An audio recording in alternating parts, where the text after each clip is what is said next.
Thank you for joining us in 24 locations around the world for the global launch of ESCAP's 2016 Economic and Social Survey of Asia and the Pacific.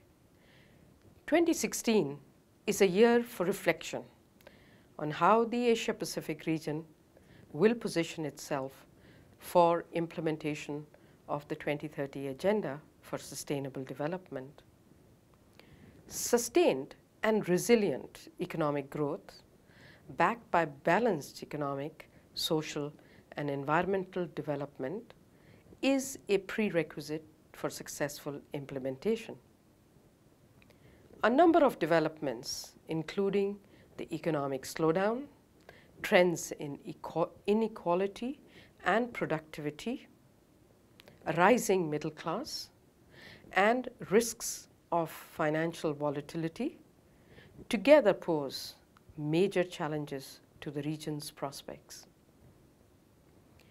Asia and the Pacific has the wherewithal and dynamism to revive economic growth. Improving the quality of this growth by making it more inclusive and sustainable will, however, be more demanding. Survey 2016 argues that the next phase of Asia-Pacific growth should be driven by further rebalancing towards domestic and regional demand, as well as broad-based productivity gains. This requires higher and targeted fiscal spending, enhanced skills, better infrastructure, and improved agriculture productivity.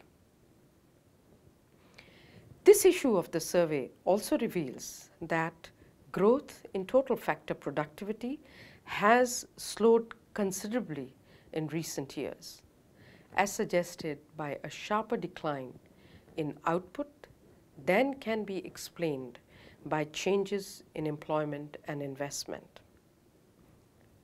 Although cyclical elements may also be in play, fundamental bottlenecks in skills and infrastructure seem to be holding back the productivity potential of the region. Our assessment shows that the prospects of an export-led recovery remain broadly subdued, as global aggregate demand remains weak and China's economic expansion moderates. The outlook for domestic demand is also relatively constrained, as the economic slowdown translates into slower poverty reduction and weakening prospects of decent employment. Despite low overall inflation in the region, the decline in global commodity prices has had an adverse impact on commodity exporters. The region also faces increased financial volatility due partly to the larger than expected economic slowdown and partly to the normalization of US monetary policy, which has limited the space for monetary policy maneuvering. Some declines in real wage growth and rising inequalities are not helping either. Several countries are also experiencing a private debt overhang after rapid increases in household and corporate leverage in recent years. For each sub-region, Survey 2016 also highlights specific policy issues, such as improving female labor force participation in South and Southwest Asia, enhancing resilience to natural disasters in Pacific, dealing with population aging challenges in East and Northeast Asia, economic diversification and services sector development in North and Central Asia, as well as tax policy and administration reforms in Southeast Asia. To overcome these challenges, concerted efforts are warranted to revive the region's economic dynamism and more effectively pursue the 2030 agenda.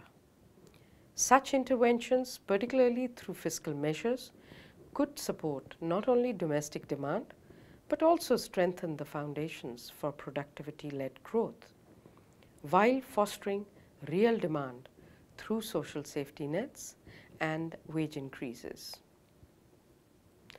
Going forward and envisaging the active role of the public sector, Survey 2016 recommends a focus on 1.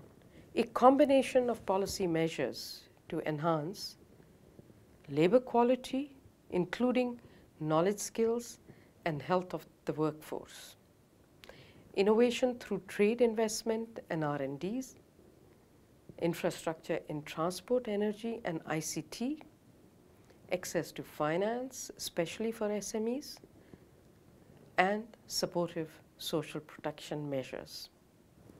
2. Underpinning such initiatives with sustained reforms towards an efficient and fair tax system that delivers the necessary revenues and promotes equity. 3. Effective cross-sectoral and integrated approaches.